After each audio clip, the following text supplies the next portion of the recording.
Welcome back to Talking Tokens. Today, we are excited to launch a new crossover initiative called Strata Research, where every other week we're going to sit down with our institutional research analyst, Alex, to break down one major timely trend across the industry.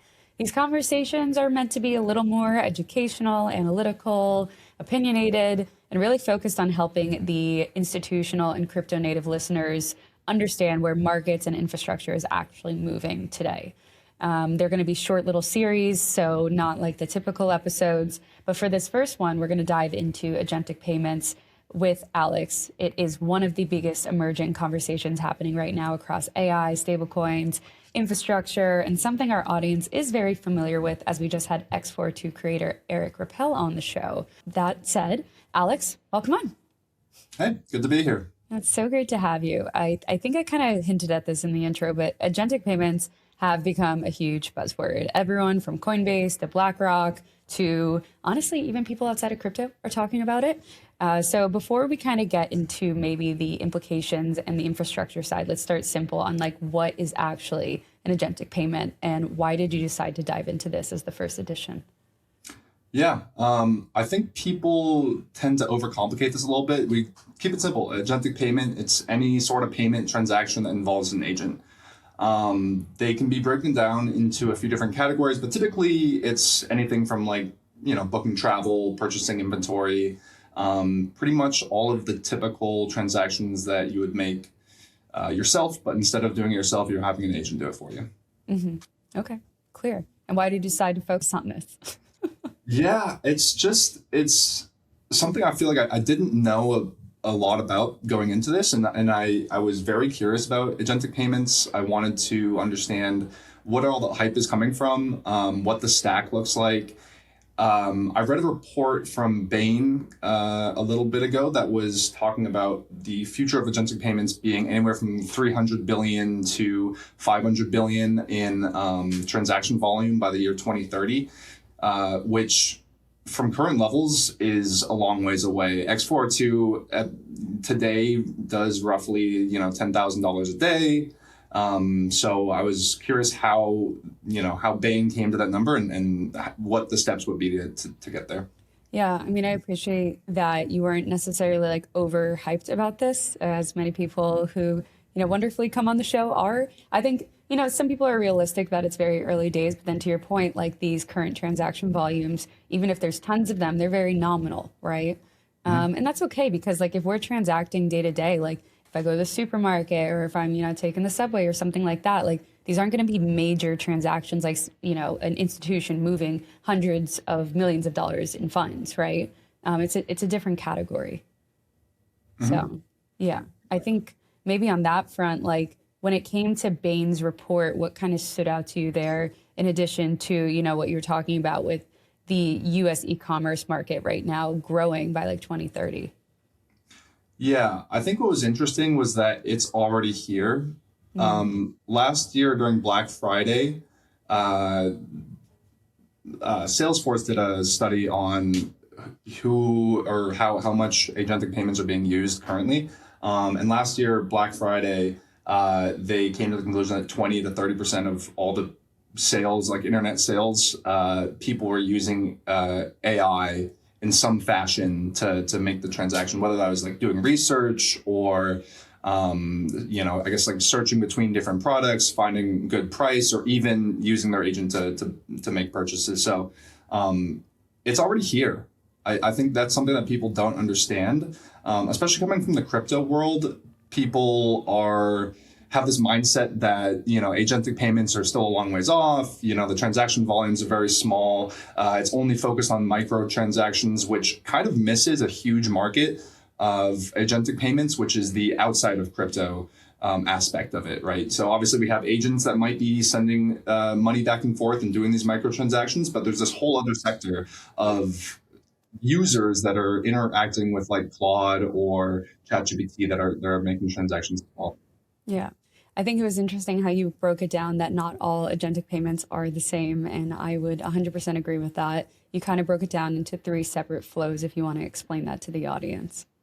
Yeah. So the first one would be the one I just described, the human to agent to merchant. So this would be something like I go into ChatGPT and I say, hey, I want to buy a new pair of shoes. I want them to be Nikes. I want them to be this style. Go find me the best deal. And then your agent would then go to a bunch of different websites. They would, compare different shoes, different merchants, find the best offering, and then place the order for you. That's one type. The second type would be agent to agent or agent to API transactions. So that would be your agent needs a specific piece of data to go execute a transaction or to just, perform a task. Maybe you're doing research and Bloomberg has an article that's behind a paywall, right? Your agent would then go to that API, buy just that specific piece of data, and then, use it in whatever task it's doing. They don't even need human intervention. Exactly. Yeah. It's completely autonomous. Yeah.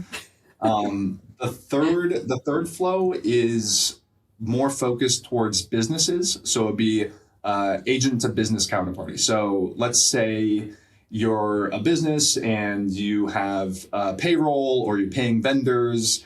In this scenario, your agent would be basically handling all of those tasks for you. You tell it like, hey, make sure to pay all of the employees this month. And then your agent would be handling basically all the responsibility that, a payroll person would be doing. Mm-hmm. I think one thing that's also interesting is there is a lot of overlap between these flows. So let's say you are doing the first one, right? The human to merchant, human to agent to merchant.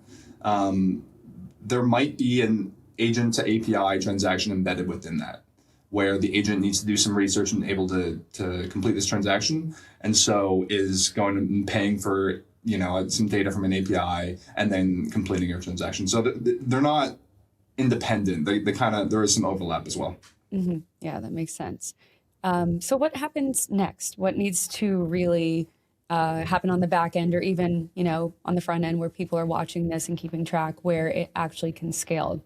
Walk us through maybe like the key things that you're monitoring right now that you see as frameworks for understanding where agentic payments are currently and like where they can go from here. Yeah, so the first thing is that there's just too many protocols out there right now. On the crypto side, you have X402, a couple variations of X402, like L402, which is a Lightning network. If you want the details, go read the report. We'll link it in the show notes. Alex, not to sidetrack, but Alex put together a funny meme where it was like, AI, as you say, it was like AI agents are really easy to understand or something like that. Yeah, it's just a combination of 1,000 different protocols. Yeah. The all these little acronyms. It's so easy, right? No, but that's honestly like the point of these research reports is like to make it understandable, right? So sorry, going back to what you were saying.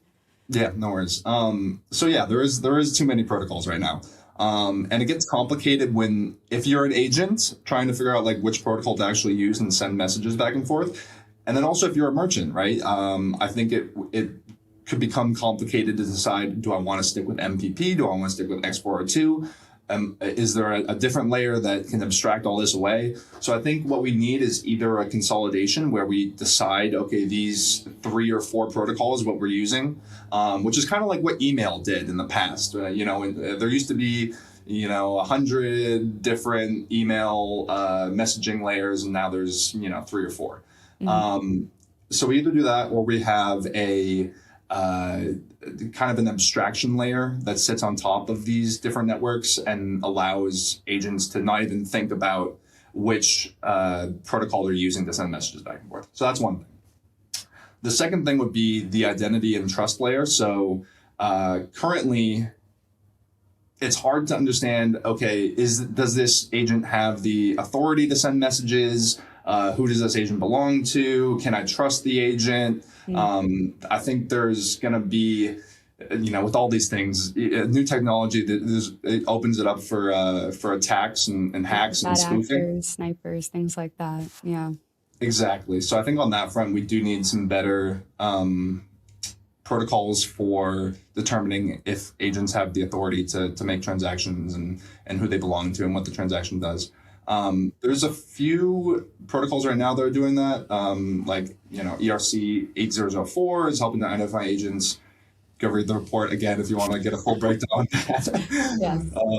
But that's definitely a big one. The third aspect of this is the settlement rails. Honestly, I think this is the closest to being ready. On the crypto side, stablecoins do a great job of executing agentic transactions. They're fast, they're cheap, they clear within milliseconds. And then on for larger payments, right? If a human is buying, shoes, for example, right? There's already agentic cards out there, whether it's Ramp or MasterCard or Visa or what have you, that are able to handle agentic transactions. The interesting part is like in the middle ground, right? So if I want to, let's say, execute a large transaction or buy a subscription or something like that, while still using the same interface that I have with stablecoins. There's a few companies that are doing that, specifically Crossmint, Privy, Turnkey, Coinbase. So I think that's almost getting there, but it still needs a little bit of work. And then the last one is just AI needs to get better. People don't trust it. The evolution of it, yeah. Mm-hmm. Exactly. If AI is still hallucinating, or if it's subject to prompt injection or other attacks like that, people aren't going to trust it with their money. So AI also needs to get better. Yeah. You also brought up some big company names there, and something you mentioned in the report were a number of partnerships and announcements. Are there any that have stood out to you in the recent months that you want to highlight? Sure. I guess X402 is becoming much, the adoption is getting a lot wider. Yeah, it's becoming more ubiquitous, honestly. We saw that Visa and MasterCard were two of the people that joined their X402 Foundation as well, right? To that point, so. Yeah, exactly. So I think X402 is standing kind of alone as one of the predominant agentic payment layers. So I think it's interesting. It just launched on Arbitrum. Binance just introduced it on BNB chain.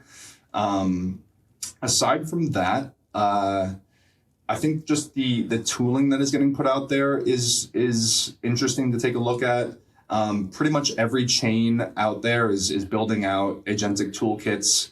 On the building your own agent side, OpenAI has put a lot of work into making it very easy to spin up your own agents and connect them with a bunch of different payment protocols and tooling. Google has also done a lot of work into this. So I think it'll be interesting to see where the infrastructure goes and what we're able to do with our agents in the future. Amazing. Well, Alex, thank you so much for coming on today and being part of the first edition of Strata Research's reports, podcasts, everything else. If there is a specific theme that our listeners want us to break down next, whether it's tokenization, stablecoin infrastructure, AI, whatever timely thing is going on with one of these protocols, let us know. And Alex, thanks for coming on. Yeah, this was very fun. Thanks for having me. Yeah.